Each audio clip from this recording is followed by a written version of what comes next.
आज हम बात करेंगे हाफ शॉटिंग। हाफ शॉटिंग के लिए हमारा पास मतलब यूट्यूब में जो कल वीडियो छोड़ा था वो वीडियो था फुल शॉट का बारे में। और फुल शॉट वीवेट लाइन पे होने से हम क्या क्या काम करेंगे।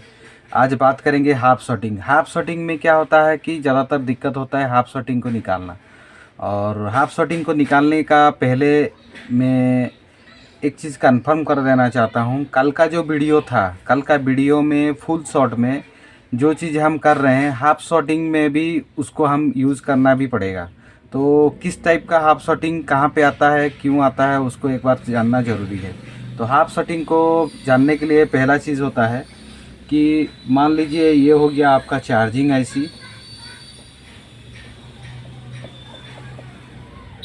और ये हो गया आपका पावर आईसी। अब इसका बीच में हो गया है ये VPH कॉयल, और ये हो गया VBAT बैटरी कनेक्टर।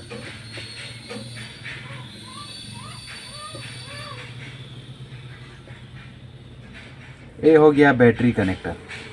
तो अगर ये बैटरी कनेक्टर, ये हो गया ग्राउंड, अब ये लाइन हो गया प्लस।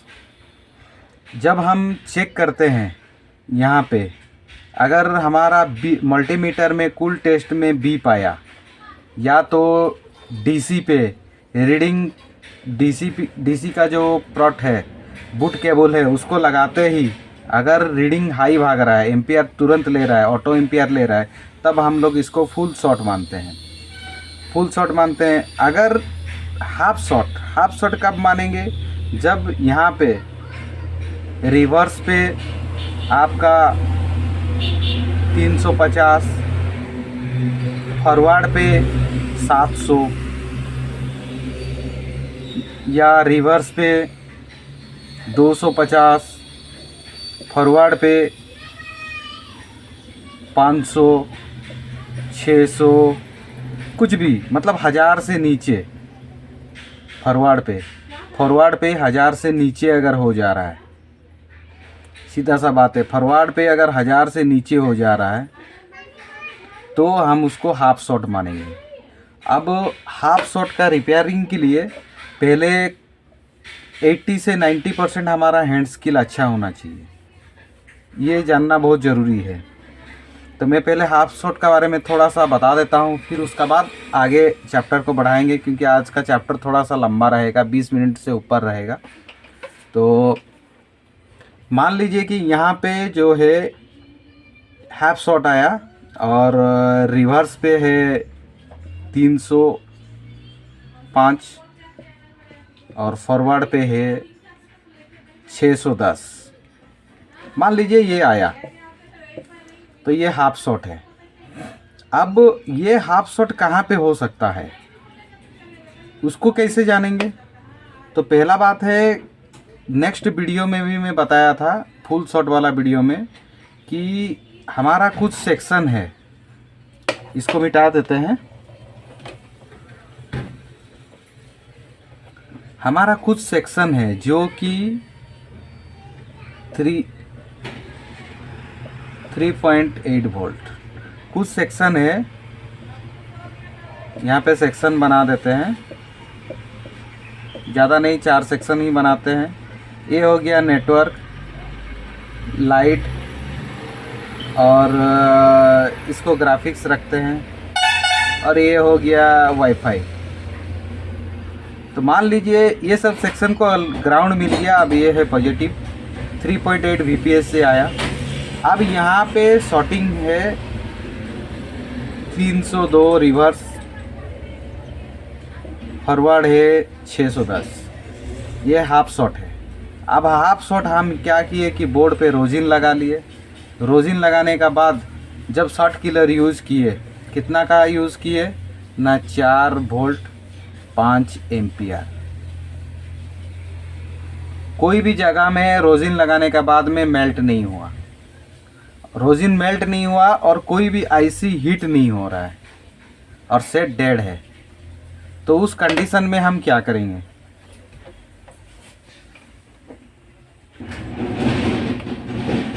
देखिए, पहला एक चीज़ बता देता हूँ, ये जो टॉपिक है स्लो ही जाएगा, क्योंकि स्पीड से जाने से आप लोग को कुछ समझ में नहीं आएगा, पहला चीज़ है। और जो स्किप करके इसको देखेगा उसका तो कुछ भी फ़ायदा नहीं होगा। इसलिए अगर जिसको पूरा देखना है तो वो देखे, वरना स्किप करने वाला तो टोटली वीडियो को प्ले ही ना करे तो अच्छा है। क्योंकि धीरे धीरे कोई चीज़ समझ में आता है, एक ही दफ़े कभी नहीं आता है। आप कहीं भी जाइए, 1 महीना 2 महीना ऑफलाइन में अगर क्लास करेंगे कि ऑनलाइन में भी करेंगे, तो वहाँ पे टॉपिक धीरे धीरे ही चलता है, एक ही दफ़े स्पीड में कभी नहीं होगा।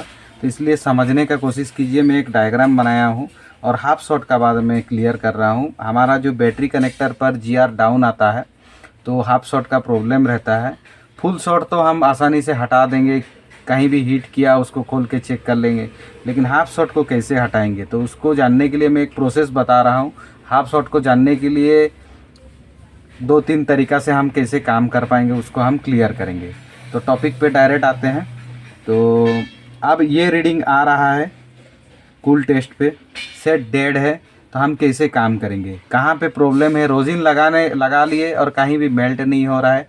4 वोल्ट 5 एम्पियर दे दिए, या तो 5 वोल्ट 4 एम्पियर दे दिए, या 5 वोल्ट 5 एम्पियर दे दिए, तब पर भी काम नहीं हो रहा है। तब हम क्या करेंगे? तो सबसे बड़ा चीज़ होता है कि कूल टेस्ट बहुत ज़रूरी है आई टेस्ट का बाद। आई टेस्ट कर लिए, कहीं भी कुछ प्रॉब्लम नहीं निकल रहा है, बोर्ड पूरा फ्रेश है। कूल टेस्ट में हमको क्या करना है, पहले सेक्शन का मतलब चार्जिंग और पावर, ये जो सेक्शन है उसका हम क्या करेंगे कि पहले हम चेक करेंगे कि पावर आईसी का इनपुट में कैप लगे रहता है। जैसे कि ऐसे यहाँ पे कैप लगा, यहाँ पे कैप, ये कैप पे पावर आईसी का इनपुट पे हम चेक करेंगे कि यहाँ पे कूल टेस्ट में रीडिंग क्या आ रहा है। पहला चीज़ होता है, अगर हमको यहाँ पे कूल टेस्ट पे रीडिंग अगर प्रॉपर आता है, प्रॉपर बोलने से जैसे हम कूल टेस्ट किए, कूल टेस्ट करने का बाद पता चला कि यहाँ पे कोई भी शॉर्टिंग नहीं है, यहाँ पे कोई भी शॉर्टिंग नहीं बता रहा है, और यहाँ पे रीडिंग जो है आपका बताया 350 रिवर्स पे, और फॉरवर्ड पे बताया 1100, इस टाइप का रीडिंग आ रहा है। या 1100 का जगह में 1400 चलेगा, इस जगह में अगर आपका 380 1400 इस टाइप का रीडिंग आ रहा है, तो हम समझ गए कि यहाँ मेरा कोई शॉर्टिंग नहीं है। तो उस कंडीशन में पहला काम बनता है, मैं कल भी बताया था कि पहले VPH कॉइल को निकालना है। पहले लाइन को आपको ब्रेक करना पड़ेगा, क्योंकि हाफ शॉर्टिंग यहाँ बता रहा है। आप सील्ड नहीं खोले हैं, पूरा सील्ड नहीं खोले हैं, और सील्ड ना खोल के आपको दिख रहा है जो ऊपर में, पहले उसको चेक करना है। क्या दिख रहा है? पावर आईसी का इनपुट पता चल जाएगा। इनपुट से अगर आपको कोई शॉर्टिंग मालूम नहीं पड़ा, इनपुट ओके बता रहा है, तब आप एक कॉइल को खोल दीजिए। कॉइल को खोलने के बाद फिर से इधर चेक कीजिए कुछ GR में फ़र्क आ रहा है या नहीं। अगर नहीं आया, मतलब ये पावर आईसी का तरफ जो भी कंपोनेंट्स है सब ओके है। तो ख़राब कहाँ पे है? जो कि हाफ शॉर्टिंग आ रहा है। जब ख़राब इस जगह में है, जब एक कॉइल को आप निकालते हैं VPH को, तब इस जगह में देखिए क्या रीडिंग आ रहा है। तो इधर पक्का आपको हाफ शॉट मिलेगा। कौन सा रीडिंग मिलेगा? ये जो रीडिंग आया था, ये रीडिंग इधर मिलेगा। पूरा सेम टू सेम नहीं मिलेगा, कुछ 19-20 मिलेगा। ये जो चीज़ 1000 से ऊपर होना चाहिए, ये लेकिन इधर डाउन मिलेगा। तब हम समझ जाएंगे कि मेरा चार्जिंग आईसी में जितने भी कंपोनेंट्स लगा हुआ है और चार्जिंग आईसी, इसी का अंदर में प्रॉब्लम है और किसी में प्रॉब्लम है। उसको जानने का पहले हम क्या करेंगे, पहला का चीज़ होता है कि चार्जिंग आईसी का सेक्शन में मल्टीमीटर में बजर मोड में जितना भी कैपेसिटर है और डायोड है उसको पहले चेक कर लेंगे। अब स्टेप बाय स्टेप हम चलेंगे। तो अगर हम चेक करते करते यहाँ पे अगर हमको शॉर्टिंग मिला, तो हम समझ जाएंगे कि जो कंपोनेंट शॉर्टिंग मिला, तो उसको कोई भी शॉर्ट किलर देने से पहले, अगर मेरा हैंड स्किल अच्छा है तो मैं पहले बोलूँगा कि चार्जिंग आईसी को बाहर निकाल लो। जैसे कि मान लीजिए यहाँ एक कैपेसिटर है, ये ग्राउंड है। अब हम चेक किए मल्टीमीटर में, कॉइल को हटाने का बाद ये कैपेसिटर शॉर्ट बता रहा है, दोनों साइड बजर है, इधर भी और इधर भी। अब कैपेसिटर को अगर मैं बोर्ड से बाहर निकालता हूँ तो कैपेसिटर गुम भी हो सकता है, गुम भी हो सकता है। पार्लर में है तो हम ना लगाने से चलेगा, लेकिन सेफ्टी हट जाएगा। तो उस कंडीशन में हम क्या करेंगे, पहले आईसी को बाहर निकाल लेंगे। आईसी को बाहर निकालने के बाद कैप को चेक कर रहे हैं, फिर भी शॉर्ट बता रहा है। तो पहला काम बनता है कि हमको थोड़ा सा हार्डवेयर पे ज़्यादा फोकस ना करके स्कीमेटिक डायग्राम बोर्नियो में को समझना ज़रूरी है। उस लाइन में और कहीं वोल्टेज जा रहा है क्या,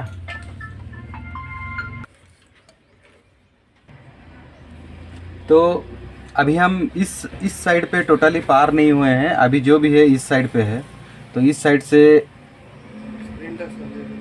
इस साइड्स को पहले कवर करेंगे, फिर इस साइड में जाएंगे। तो इस साइड पे पहला काम होता है कि हम आईसी को जब बाहर निकालते हैं, चार्जिंग आईसी को जब आउट करते हैं, तब अगर एक कैपेसिटर मेरा फिर से बजर बजा, मल्टीमीटर में बजर बजा, तो हम जान जाएंगे कि ये कैपेसिटर शॉर्ट है और ये कैपेसिटर और कहीं अटैच है क्या कंपोनेंट्स का साथ। तो पहले हमको चेक करना है ये लाइन कितना वोल्ट का है। मान लीजिए अगर ये लाइन 3.8 का है, तब हम वो कंपोनेंट्स में रोजिन लगाएंगे और चेक करेंगे, तो हमारा जो शॉर्ट रहेगा वो निकलेगा। लेकिन आईसी लगा हुआ रहेगा, अगर हम रोजिन लगाते हैं तब क्या होता है कि रोजिन मेल्ट नहीं होता है, इसलिए कि उस लाइन में अगर कोई रजिस्टर रहेगा। तो जैसे कि यहाँ पे एक चीज़ मैं बता देना चाहता हूँ कि ये एक लाइन है, यहाँ एक रजिस्टर लगा हुआ है और ये है 10K का, और इससे आगे जाएंगे यहाँ एक कैपेसिटर लगा हुआ है। इसको एक बार थोड़ा सा समझ जाएंगे तो आपका क्लियर हो जाएगा। फिर इससे आगे जाएंगे तो यहाँ पे और एक कैपेसिटर लगा हुआ है। फिर इससे आगे जाएंगे तो यहाँ एक रजिस्टर जो है कि 5 ओम्स का है, ये ओम्स का सिंबल है और ये ग्राउंड हुआ है। तो मान लीजिए कि ये शॉर्ट है, ये शॉर्ट है और ये जो है यहाँ पे एक आईसी पे गया है। तो मान लीजिए ये कैपेसिटर शॉर्ट है, बजर पे चेक कर रहे हैं तो ये यहाँ शॉर्ट बता रहा है, यहाँ शॉर्ट बता रहा है और यहाँ भी शॉर्ट बता रहा है और यहाँ भी शॉर्ट बता रहा है। तो मेरा कहने का मतलब है आपको पहले जानना ज़रूरी है कि कंपोनेंट्स क्या लगा हुआ है वो लाइन में। तो क्या कंपोनेंट्स का चक्कर में आपका क्या शॉर्टिंग हो सकता है, आप वहीं से जानेंगे। अगर मान लीजिए ये लाइन जा रहा है, ये जो लाइन है 3.8 वोल्ट का है और मैं यहाँ अगर 3.8 वोल्ट देता हूँ, तब यहाँ रोजिन लगाने से भी मेल्ट नहीं होगा। क्यों मेल्ट नहीं होगा, यहाँ पे 10K लगा हुआ है। ये जो 3.8 वोल्ट है, अगर ये 10K को क्रॉस करके इधर आएगा तो मान लीजिए यहाँ पे हो जाएगा 2.1 वोल्ट, क्योंकि 10K का रजिस्टर लगा हुआ है, 2.1 वोल्ट हो जाएगा। तो यहाँ से कभी मेल्ट नहीं होगा। तो पहले हमको जानना ज़रूरी है मेरा ये क्या सेक्शन है, ये सेक्शन में मैं जहाँ काम कर रहा हूँ वो लाइन कौन सा है और वो लाइन में क्या क्या कंपोनेंट्स लगा हुआ है। वो आपको मिलेगा बोर्नियो का स्कीमेटिक डायग्राम को समझने से। ये नहीं कि खाली हार्डवेयर को देखने से समझ में आएगा, स्कीमेटिक डायग्राम समझना बहुत ज़रूरी है। तो स्कीमेटिक डायग्राम समझने से क्या होगा, तो हमको कंपोनेंट्स प्लस वो लाइन में लगा हुआ हर चीज़ हमको क्लियर मालूम पड़ जाएगा। तो मैं अगर यहाँ पे ना दे के अगर यहाँ पे 3.8 देता हूँ इस लाइन पे, यहाँ 10K का लगा हुआ है, मैं अगर यहाँ पे देता हूँ तो मान लीजिए कि ये जो है 5 ओम्स का लगा हुआ है और ये कैपेसिटर मेरा शॉर्ट है। हो सके आईसी मेल्ट हो सकता है या तो हो सके ये मेल्ट हो सकता है, दोनों से कोई है लेकिन पर्टिकुलर कोई एक नहीं है। तो मेरे को क्या करना पड़ेगा, अगर मेरा ये कैपेसिटर शॉर्ट है और वो लाइन और कहीं नहीं जा रहा है, डायरेक्ट आईसी पे जा रहा है, तो पहले मेरे को आईसी को हटाना है, क्योंकि आईसी को तो बचाना पड़ेगा। कैपेसिटर आपको कोई भी बोर्ड में मिल जाएगा, लेकिन आईसी तो दूसरा बोर्ड में ख़रीदने से ही मिलेगा। तो इसलिए पहले आईसी को हटाना है, फिर हमको यहाँ पे 3.8 देना है। तो जो कैपेसिटर शॉर्ट रहेगा वो उड़ेगा। तो ये चीज़ को समझना बहुत ज़रूरी है। इसको समझने के लिए आप कहीं ना कहीं थ्योरी का क्लास कर सकते हैं, ऑनलाइन हो चाहे ऑफलाइन हो। अगर आपको थोड़ा मोड़ा मालूम हो, आप बोलेंगे कि कहाँ पे क्लास करूँ, तो मैं बोलूँगा कि आपका पहले जहीं भी इच्छा हो पहले वहाँ पे कर लीजिए।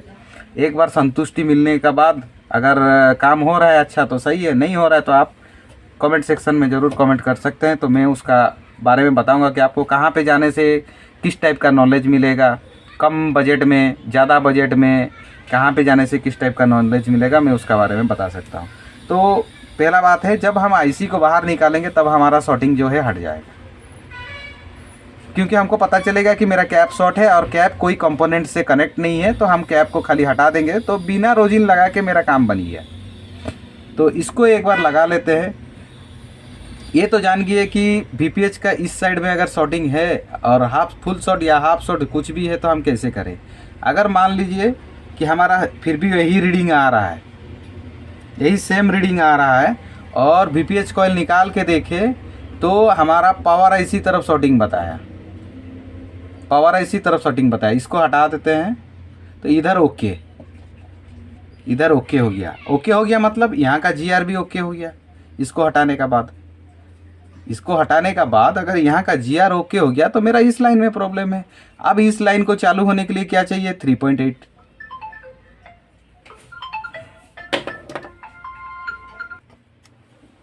तो इस साइड में हमारा पहला काम होता है कि 3.8 वोल्टेज यहाँ पे इनपुट चाहिए।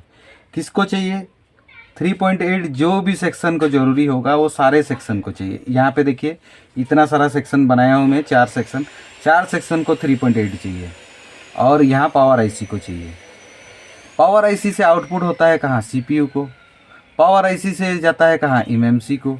लेकिन ये जो इनपुट है अब यहाँ पे हाफ शॉर्ट बता रहा है। यहाँ पे क्या बता रहा है, ये जो रीडिंग था इसको हटा देते हैं। अब ये जो रीडिंग था यहाँ पे आ गया रिवर्स पे 300, फॉरवर्ड पे 400, ये हाफ शॉर्ट हो गया। अब यहाँ पे हाफ शॉर्ट बता रहा है तो हम क्या करेंगे, तो यहाँ पे हाफ शॉर्ट बता रहा है तो पहला काम होता है, हम अगर 3.8 वोल्टेज डायरेक्ट देंगे, 3.8 वोल्टेज और 5 एम्पियर अगर डायरेक्ट देते हैं तो कोई रोजिन अगर मेल्ट नहीं हुआ या तो कोई आईसी भी अगर मेल्ट नहीं हुआ तो पहला काम बनता है मेरा कि हम पहले हर सेक्शन का आईसी को खोलेंगे नहीं।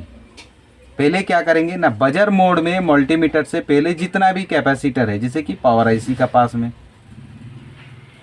फिर जितना सारा हमारा सेक्शन बचा जो कि 3.8 से चल रहा है, तो 3.8 से कौन सा सेक्शन चल रहा है, मैं यहाँ बनाया हूँ 4, लेकिन 3.8 से बहुत सारा सेक्शन का इनपुट होता है 3.8। तो उसको समझने के लिए आपको स्कीमेटिक डायग्राम चाहिए।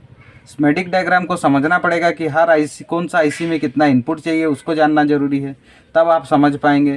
तो आप पहले वो चीज़ को समझ जाएंगे तो आपको जान पाएंगे कि ये सेक्शन में 3.8 जाता है। तो इस सेक्शन, ये वाईफाई हो गया, ग्राफिक्स बनाया हूँ, लाइट बनाया हूँ, नेटवर्क बनाया हूँ, इस सेक्शन का इनपुट का जो कैप है पहले उसको चेक कीजिए।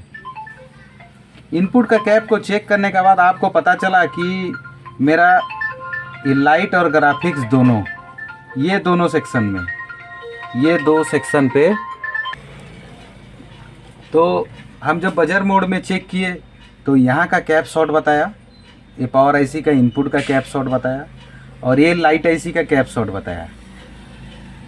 तो उस कंडीशन में हम क्या करेंगे कि हम अगर डायरेक्ट अगर सप्लाई देते हैं तो कहीं भी मेल्ट नहीं हो रहा है, तो उस कंडीशन में हम पावर आईसी को, बड़ा आईसी है सोचे कि बाहर नहीं निकालेंगे, तो लेकिन लाइट आईसी को निकाल सकते हैं और ग्राफिक्स आईसी, ये दोनों छोटा है तो ये दोनों को पहले आउट कर देते हैं। ये दोनों को जब आउट करते हैं, आईसी को बाहर निकाल दिए तो आउट करते हैं, तो जो कैप पे शॉर्ट आ रहा था अगर वही कैप को फिर से हम चेक करेंगे, अगर वहाँ पे शॉर्टिंग नहीं आया मतलब ये दोनों आईसी से कोई एक आईसी ख़राब है, क्योंकि हम तो यही 2 आईसी को ही रिलीज़ किए हैं।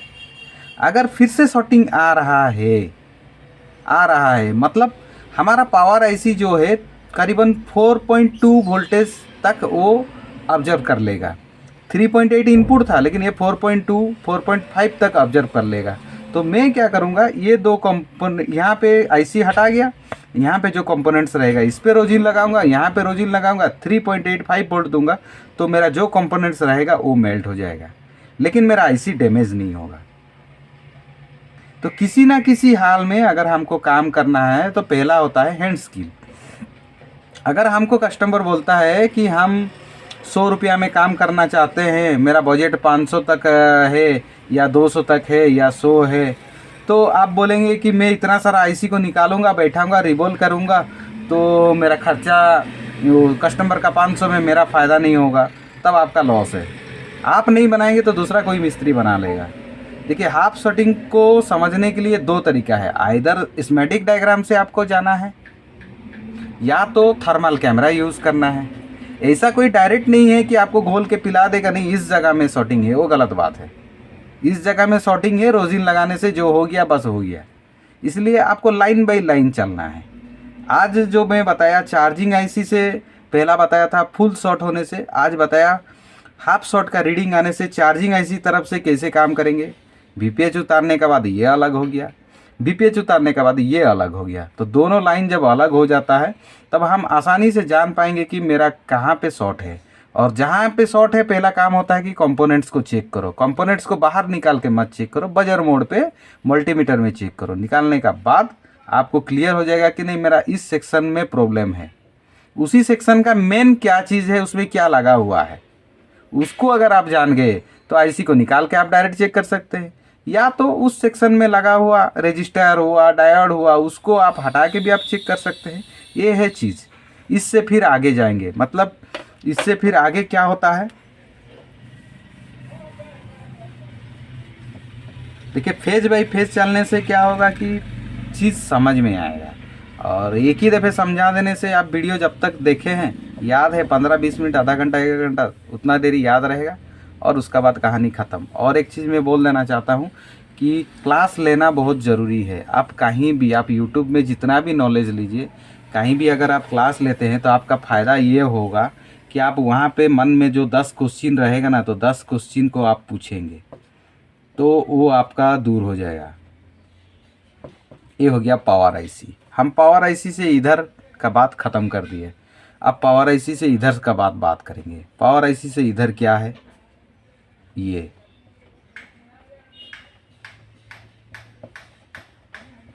बॉक कॉयल।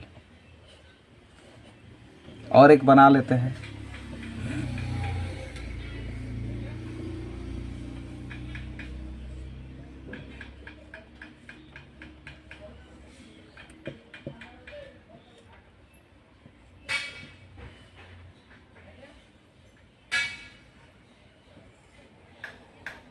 और ये है सीपीयू, सबका बाप।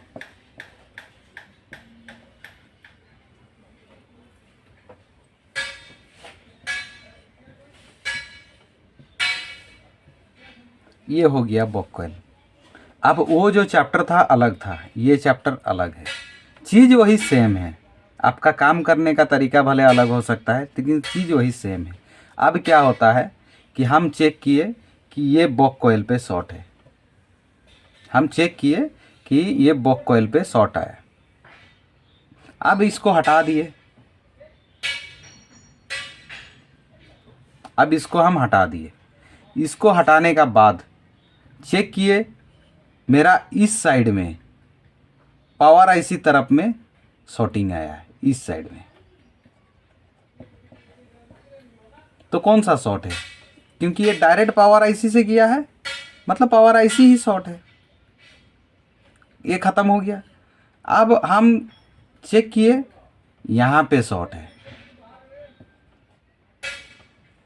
और ये लाइन गया है कहाँ, सीपीयू पे।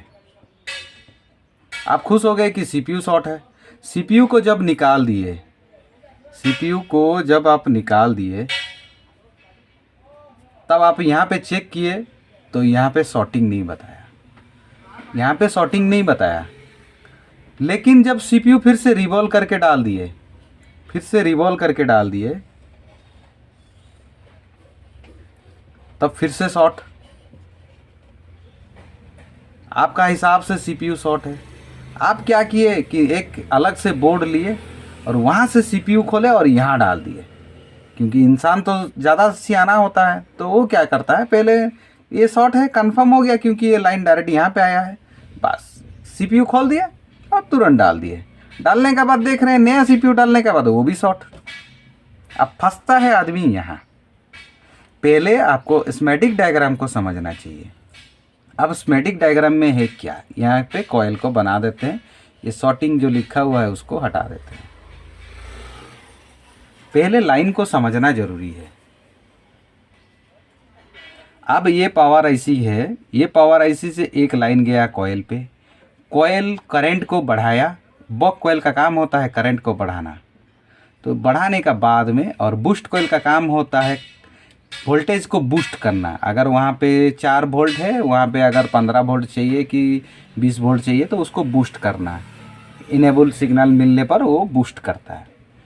तो बक कॉइल से ही पावर आईसी से डायरेक्ट गया बक कॉइल से डायरेक्ट आया सीपीयू। जब सीपीयू पे करंट पहुँच गया, सीपीयू तुरंत क्या करता है, पावर को कमांड देता है कि हाँ मेरा पास में करंट पहुँच गया, तुम इस से जो भी कनेक्टेड है उसको चालू करो। मान लो ये वाईफाई, इसको बोलते हैं एलडीओ। यही है सबसे बड़ा चीज, एलडीओ लाइन। अब सीपीयू फिर से कमांड किया किसको, पावर आईसी को। अब ये जब कमांड कर रहा है तो इस रास्ते में क्या है, कुछ कैप लगे हैं। मान लीजिए 10 कैप लगे हैं, मैं एक बनाया हूँ। तो आप सीपीयू हटा दिए, आपका सॉर्टिंग है ये कैप, आपका सॉर्टिंग है ये कैप। लेकिन आप जब चेक किए तो पहला एक कॉइल निकल गया, तो कॉइल को हटा दिए तो इधर सॉर्टिंग नहीं है, अब इधर सॉर्टिंग है। आप क्या किए कि सीपीयू को देखे सॉर्टिंग है, सीपीयू हटा दिए और नया सीपीयू डाल दिए, फिर से शॉर्ट आ गया। तो उस कंडीशन में आपको स्कीमेटिक डायग्राम को खोलना पड़ेगा। स्कीमेटिक डायग्राम में समझना पड़ेगा कि ये बक कॉइल का फीडबैक, एफ बी, फेसबुक नहीं होता है, ये फीडबैक होता है। फीडबैक लाइन कौन सा है, ये फीडबैक लाइन को अगर आप समझ गए कौन सा है, वो फीडबैक लाइन में देखेंगे क्या कंपोनेंट्स लगा हुआ है। आप ये आईसी को बाहर निकालो, पहले चेक करो वो कंपोनेंट्स में वहाँ पे सॉर्टिंग है क्या। अगर वहाँ पे सॉर्टिंग है तब जितना भी सीपीयू नया डालिए तब भी आपका काम नहीं बनेगा। तो पहले ये लाइन का सॉर्टिंग हटाना पड़ेगा। फिर से एक बार बता देना चाहता हूँ, पावर आईसी से करंट गया कॉइल, कॉइल से करंट लेवल हाई होके गया सीपीयू पे। सीपीयू शॉर्ट है बोल के आप दूसरा डाल दिए तब भी वही शॉर्ट है। तो उस कंडीशन में आपका काम बनता है पहले फीडबैक लाइन को चेक करना। अगर आपका फीडबैक लाइन पावर पे आएगा तब ये एलडीओ चालू होगा। तो फीडबैक लाइन में अगर शॉर्ट है तो ये लाइन भी शॉर्ट हो जा रहा है, क्योंकि सीपीयू भी शॉर्ट हो जा रहा है। तो उस कंडीशन में ये तो इस लाइन में हाफ शॉर्ट बताएगा। हाफ शॉर्ट का जो रीडिंग आता है वही रीडिंग आ रहा है। मान लीजिए हाफ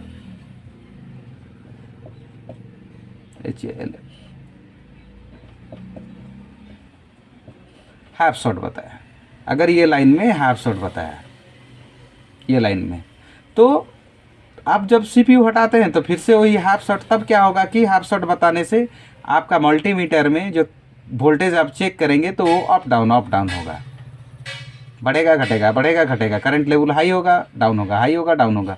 पावर दे रहा है लेकिन सीपीयू इधर दे रहा है तो शॉर्ट हो जा रहा है, पावर दे रहा है सीपीयू इधर फिर पावर को रिटर्न फीडबैक दे रहा है तो शॉर्ट हो जा रहा है। तो किसी ना किसी हाल में आपको इसको चेक करना है। तो इसको चेक करेंगे तो इस कंडीशन में क्या होता है कि रोजिन लगाएंगे तो सीपीयू ही मेल्ट होता है। इस कंडीशन में रोजिन लगाएंगे तो सीपीयू मेल्ट होता है, और बार बार रोजिन लगा के करंट देने से सीपीयू जो है डेड, पूरा डैमेज, सीपीयू डैमेज हो जाएगा। तो इसलिए सीपीयू को पहले बाहर हटाइए और ये लाइन को पहले चेक कीजिए। इसको समझने का कोशिश कीजिए। ये लाइन को जब आप चेक कर लेंगे, अगर ये लाइन पे कहीं भी शॉर्ट नहीं है तब आप सीपीयू को रिवॉल्व करके लगाइए, आपका काम बनेगा। अगर ये लाइन पे शॉर्ट है तब आप नया या जितना भी सीपीयू डाल दो तब भी नहीं होगा। तो पहले इस चीज़ को समझने के लिए आपको स्कीमेटिक डायग्राम को समझना पड़ेगा, कहीं ना कहीं आपको क्लास करना पड़ेगा। तो थोड़ा सा थ्योरी का नॉलेज रहेगा तब आप आगे बढ़ सकते हैं। थ्योरी को आप खुद नहीं समझेंगे कि बोर्ड किस टाइप का वर्क करता है, सेक्शन में क्या लगा हुआ है, तो एक लाइट सेक्शन में क्या रहता है, एक ऑडियो सेक्शन में क्या रहता है, वो चीज़ जब तक आप नहीं समझेंगे तो आप क्लियर नहीं हो पाएंगे। एग्जाम्पल के थ्रो पर मैं देखिए, बिना एक्सप्लेन किए हुए कोई चीज़ समझ में नहीं आएगा। तो मैं एक तरीका बताया आपको, और भी प्रोसेस होता है, लेकिन क्या होता है कि थ्योरी जानना बहुत ज़रूरी है। एक बोर्ड काम कैसे करता है, एक मदरबोर्ड काम करने के लिए क्या प्रोसेस है, वो जानना ज़रूरी है। मैं एक आपको सिंपल सा भाषा में एक चीज़ बता देता हूँ। मान लीजिए कि ये एक ऑडियो आईसी है। क्यों जानना ज़रूरी है थ्योरी? अगर आपको मैं एक दिन में सब घुला दूंगा तो अब भी आपका कुछ समझ में नहीं आएगा। 15 दिन भी क्लास करूंगा तब भी समझ में नहीं आएगा। लेकिन एक चीज़ करने से सब होगा। आप कहीं भी थोड़ा सा नॉलेज बढ़ाइए। नॉलेज को गेन करने के लिए आज का डेट में ऑनलाइन का क्लास बहुत मिलता है, और अच्छा इंस्टीट्यूट देख के अगर आप ऑनलाइन क्लास करते हैं तो आपका ज़्यादा से ज़्यादा मेरा हिसाब से ₹4,000 में अच्छा क्लास आपको ऑनलाइन में मिल जाएगा। ऑनलाइन में बेहतरीन क्लास, मतलब एक क्लास करने से आप मान लीजिए एक क्लास करेंगे, ₹4,000 खर्चा किए, आप घर में बैठ के क्लास किए, तो मान लीजिए कि आपका ₹4,000 में अगर 20% आपको नॉलेज मिलता है तो 2 महीना मेहनत कीजिए। 2 महीना जो सीखे 4,000 खर्चा करके मेहनत कीजिए, वो 20% नॉलेज को आपका गेन जो हुआ, नेक्स्ट फिर और कोई जगह या तो वहाँ भी वही क्लास में ही आप रिपीट बैठिएगा, फिर से ₹4,000 खर्चा कीजिए और कुछ नॉलेज पाने के लिए, या तो नया जगह पे देखिए तो वहाँ पे और 20% आपको मिल जाएगा नॉलेज। तो ऐसे होते होते, क्योंकि आपको यहाँ पे कुछ मालूम है, दूसरा जगह बैठेंगे ना, वो कुछ बताने से पहले अगर आप बता देते हैं तो उनको लगेगा कि इसको मालूम है, मैं और थोड़ा आगे बताऊँगा, और 20% आपको मिलेगा। तो ऐसे करते करते नॉलेज गेन होता है। कोई अगर बोलेगा कि मैं एक जगह में ही पूरा ज्ञान ले लूँगा तो कभी संभव नहीं है, क्योंकि एक ही क्लास में सब काम नहीं होता है। जैसे कि धीरे धीरे 2G 3G 4G अभी 5G आ गया, तो इसलिए जानना बहुत ज़रूरी है। तो जैसे पहले क्या होता था कि एमएमसी रहता था, एमएमसी में प्रॉब्लम आया, मान लीजिए एमएमसी है, पहले एमएमसी में प्रॉब्लम आया तो कंपनी क्या किया कि इसको -2 भाग कर दिया, रैम रोम दोनों अलग अलग कर दिया। पहले ये दोनों एक में था, अभी दोनों अलग अलग कर दिया। तो अभी क्या होता है कि रैम में ज़्यादा प्रॉब्लम आ रहा है, तो रैम में प्रॉब्लम आता है तो यहाँ पे क्या किया, 2 आईसी लगा दिया इसको बचाने के लिए। तो अभी क्या होता है कि ये आईसी में प्रॉब्लम आ जाता है तो रैम बच जाता है। तो इसलिए कहीं ना कहीं अगर आपको जानना है पूरा, तो आपको एक तरफ से बोर्ड को कैसे काम करता है, बोर्ड का बारे में, और कंपोनेंट्स का चेकिंग और कंपोनेंट्स का बारे में भी जानना बहुत ज़रूरी है। तो मैं आपको एक एग्जांपल देता हूँ। एग्जांपल देने से क्या आप समझ पाएंगे। मान लीजिए एक ऑडियो आईसी है,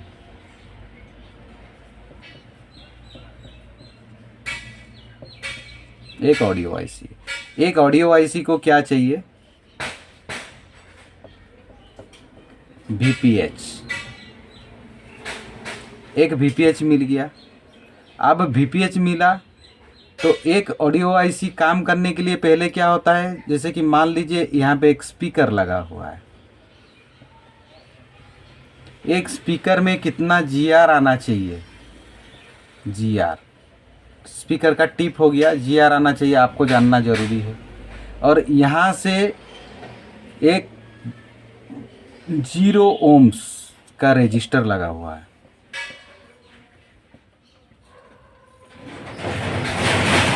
यहाँ से कंपोनेंट्स लगा हुआ है।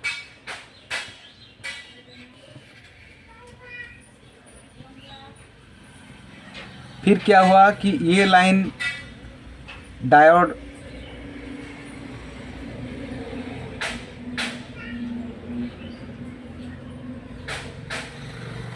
यहाँ पे भी एक डायोड लगा देते हैं।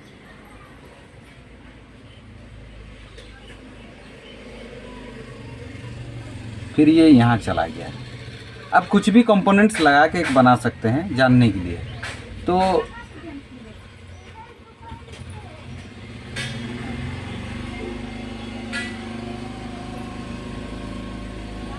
यहाँ पे एक कैप लगा हुआ है, यहाँ पे एक कैप लगा हुआ है, यहाँ पे 0 ohms का 2 रजिस्टर है, यहाँ पे एक कैप लगा हुआ है, C कर दिया, यहाँ पे D कर दिया, एक डायोड लगा हुआ है, या तो इसको भी D कर देता हूँ। यहाँ पे डायोड लगा है, यहाँ पे डायोड लगा है। तो पहला चीज़ है कि हम चेक किए टिप पे, यहाँ GR आ रहा है, फिर भी नहीं बज रहा है स्पीकर। आपको मैं हाफ सेटिंग में क्यों बता रहा हूँ, एक चीज़ बताता हूँ। यहाँ पे GR आ रहा है, यहाँ पे GR कितना आ रहा है, मान लीजिए कि यहाँ पे आ रहा है 400 और यहाँ पे आ रहा है 480, फिर भी स्पीकर काम नहीं कर रहा है, बजाने से नहीं बज रहा है। आपको आपका हिसाब से क्या GR आ गया तो ओके है, GR आया, GR ओके, GR आया मतलब ओके। लेकिन कितना GR आने से ओके है वो आपको मालूम नहीं है। वो कैसे मालूम पड़ेगा? कहीं एक अच्छा जगह, अच्छा इंस्टीट्यूट में आप ऑफलाइन हो या ऑनलाइन हो क्लास करें तब मालूम पड़ेगा। तो मेरा कहने का मतलब है कि यहाँ पे कितना GR आना चाहिए आपको मालूम नहीं है, लेकिन आप चेक किए, ये रजिस्टर को चेक किए, यहाँ पे भी GR आ रहा है। IC तक पहुँच गए, यहाँ पे भी GR आ रहा है। आप IC उठा के दूसरा IC डाल दिए तब भी वही सेम हाल है। फिर क्या होता है कि स्पीकर का और एक्स्ट्रा लाइन में नहीं बनाता हूँ, तो एक लाइन ज़रूरी लाइन बना देता हूँ। मान लीजिए कि ये हो गया एक CPU,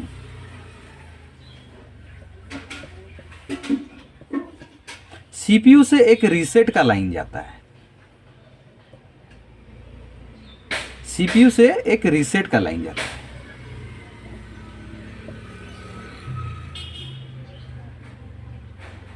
CPU से एक रीसेट का लाइन जाता है।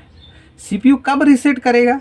CPU को पता चलेगा तब ना वो रीसेट करेगा। तो पता चलने के लिए क्या होगा कि CPU से और दो लाइन आया, SDA SCL, और दो लाइन आया, और दो लाइन आ गया। अब ये डाटा और क्लॉक लेन देन होगा तब जाके ये रीसेट करेगा। तो डाटा क्लॉक खाली लेन देन होने से क्या होगा कि यहाँ पे जो सिग्नल जा रहा है और बीच में कोई कंपोनेंट्स नहीं है, CPU का अपना कुछ अस्तित्व नहीं होता है। उसको चलाने के लिए पावर IC ज़रूरी है, मतलब वोल्टेज ज़रूरी है। तो पावर IC का काम क्या होगा कि CPU जो भी कमांड देगा पावर IC वोल्टेज भेजेगा तब होगा। तो ये डाटा क्लॉक को चलने के लिए 1.8 चाहिए। CPU का तो अपना वोल्टेज नहीं है। तब उस जगह में क्या होता है, पुल अप रजिस्टर लगे रहता है। पुल अप रजिस्टर, जैसे यहाँ पे गया एक रजिस्टर R, फिर यहाँ से ये लाइन को जंप करवा देते हैं, फिर ये हो गया एक रजिस्टर। तो इस रजिस्टर पे 1.8 वोल्ट आ रहा है। ये जो पुल अप रजिस्टर है ये 1.8 वोल्ट आ रहा है। ये 1.8 वोल्ट क्या हो रहा है, CPU जो भी डाटा सिग्नल दे रहा है वो वोल्टेज का हिसाब से कहाँ जा रहा है, ये ऑडियो पे। आपको अगर मालूम नहीं होगा ये पुल अप रजिस्टर क्या है, आप खाली नॉर्मली समझ गए कि यहाँ पे दो रजिस्टर लगा हुआ है, यहाँ 1.8 आना चाहिए और मैं डायरेक्ट 1.8 दे देता हूँ। अगर डायरेक्ट अगर 1.8 अगर आप देते हैं तो क्या होगा, ये ऑडियो IC या तो ये CPU, दोनों से कोई एक हीट होना चालू हो जाएगा। क्योंकि इस लाइन में कितना का एम्पियर होना चाहिए वो आपको मालूम नहीं है। आप डायरेक्ट क्या किए, 1.8 वोल्ट 5 एम्पियर। आपको कहीं से पता चल गया कि ये लाइन 1.8 का है, 1.8 वोल्ट 5 एम्पियर दे दिए। अब CPU या तो ऑडियो IC, दोनों से कोई एक खत्म। तो उसको समझने के लिए आपको पहले बोर्ड को समझना पड़ेगा, और बोर्ड को समझने के लिए आपको स्कीमेटिक डायग्राम जानना ज़रूरी है। तब जाके आप कहीं ना कहीं पावर और CPU का बीच और पावर का आउटपुट का जो LDO line, feedback line CPU का, उसको अगर समझेंगे तब जाके आप शॉर्टिंग हटा सकते हैं। इसलिए बोर्ड को कहीं ना कहीं समझेंगे। चैप्टर धीरे धीरे चल रहा है, चलेगा। और हाफ शॉर्टिंग के बारे में अगर कहीं और भी दिक्कत हो रहा है तो आप कमेंट सेक्शन में, यूट्यूब कमेंट सेक्शन में ही कमेंट कीजिए, ताकि व्हाट्सअप में ना करें। यूट्यूब कमेंट सेक्शन में कमेंट करने से मैं उसका रिप्लाई फिर यूट्यूब में दूंगा। अगर आपका कमेंट हाफ शॉर्टिंग में और नहीं आया तो फिर हमारा चार्जिंग का पार्ट 2 रुका हुआ था वो चलेगा।